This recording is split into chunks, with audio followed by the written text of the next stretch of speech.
Hey, how you doing today? We're here in the beautiful French Alps. Even in the summertime, it's August today, but they're talking about 40 degrees, possible rain. So we're here from Florida, of course, and we're not used to this. So even if you're traveling, you're going on a bike trip, I think it's awesome to know what you should bring. I'm Greg Pelican, the marketing manager for Trek Bicycle Stores in Florida. And I'm Sue Fleming, the manager at Trek Naples down in Florida. So again, we don't normally wear too much of this gear. So what we're showing today are some things that are staples if you're traveling and doing a trip, say to Europe or to New England.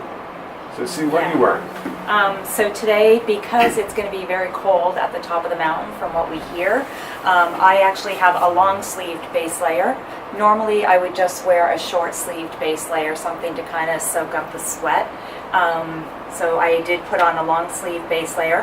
I have a bib short on as well because that does give me one extra layer of protection on my body. And then I put on some knee warmers, some long-sleeved gloves, and I have a couple items to bring along with me just in case for the descent when it gets really cold. So the big thing when you're climbing in the mountains is you get really hot when you're climbing, your heart rate's up, and you need clothing that's going to wick your sweat, but then also when you go down, it's going to be very cold. So we do what we call layers, so we'll have like a base layer. I can take this off for the climb and put it on during the descent. So they put this, pack it up, put it in our pocket. We also have arm warmers, so when we're riding, if it gets warm, we can just pull these down, again, put it in our pocket. And the same with our knee warmers here. So can we talk a little bit about this jacket that you just put in your pocket? Sure. This, we brought, I think, 8 campers with us from Florida. They've never done this trip before. This is the Super Leggero jacket from Castelli. I recommend every person traveling should get something, either this jacket or something very much like it, because it is warm, it's water resistant, and it's tiny, so you can pack it and carry it in your pocket without too much effort. The girls that came with us, I recommended it. They all purchased it. They thought I was crazy, but it has been a godsend since they've been here. They've basically had it on every day. So one of the things, we think of clothing as gear. So even a cap, even as something as simple as a cycling cap can be used. This keeps you warmer.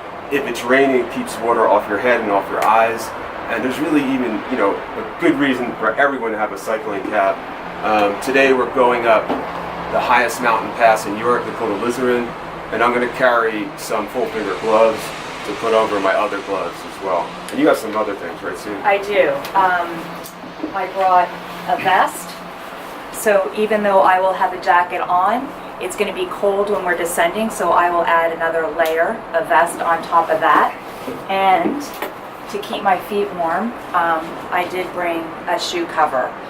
You can get toe covers, you can get full shoe covers. If it was a little warmer, I would probably just opt to go with a toe cover. But from what we're hearing, it's going to be in the 40s up at the top of this mountain, so I think we'll be descending in some pretty frigid temperatures. Another key staple is ambrocation. So this is a great cream that you can use. You can put it on your legs. It's going to keep your muscles warm, and there's different levels of it. There's a mild, medium, and a hot. And so any of those wet, cold days, it's actually going to heat up and keep your muscles warm while you're out there riding.